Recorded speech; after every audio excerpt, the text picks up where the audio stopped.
রাধে রাধে বন্ধুগণ, আমরা যাচ্ছি আজকে ডুয়ার্স অঞ্চলের সামসিং রকি আইল্যান্ডে। যাওয়ার পথে আমরা যা কিছু দেখছি তা তুলে ধরার চেষ্টা করব। তোমরা যে দেখতে পাচ্ছ এই জঙ্গলটির নাম হলো বেঙ্গল সাফারি।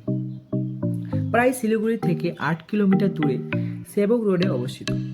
উত্তরবঙ্গের পর্যটনরা বাড়ানোর জন্য মুখ্যমন্ত্রী বেঙ্গল সাফারিতে উদ্বোধন করেছিল।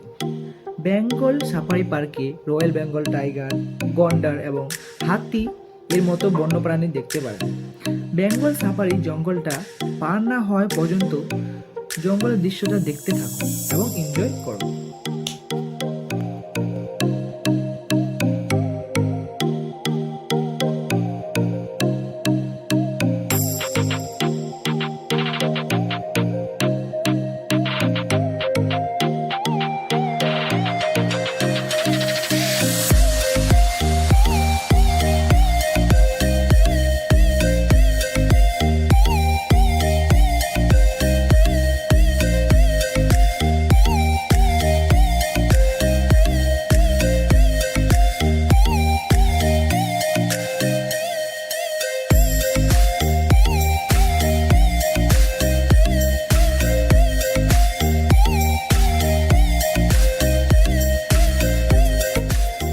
বন্ধুগণ, যে কালী মন্দিরটা দেখতে পাচ্ছ সেটা নির্মাণ করা হয়েছে 1730 সালে।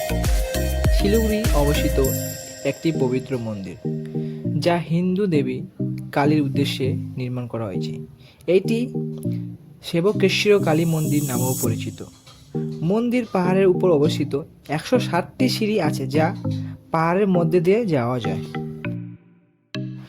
মন্দিরটি পার হওয়ার পরেও দেখতে পাবো আমরা করণসা ব্রিজ, যার নিচে বয়ে গেছে তিস্তা নদী।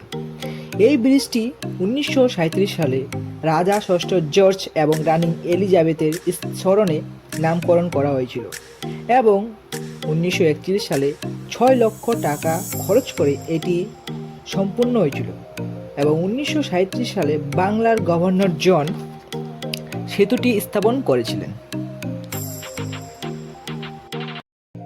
কয়েক কিলোমিটার দূরে আমাদের উদ্দেশ্যের জায়গায় পৌঁছে যাওয়া। পৌঁছানোর আগে ডুয়ার্স সামসিং রকি আইল্যান্ডের সম্বন্ধে কিছু জেনে নিই।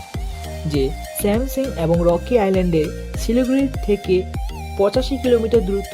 এটি একটি শাসিত গ্রাম, যা তার ভয়ঙ্কর পাহাড় এবং চা বাগানগুলির জন্য পরিচিত বা বিখ্যাত, যার প্রকৃতির মাঝে কিছু সম্পূর্ণ পিকনিক সামার ওকেশন সময় কাটাতে চান, তারা অবশ্যই ডুয়ার্স সামসিং রকি আইল্যান্ডে ভিজিট করবেন।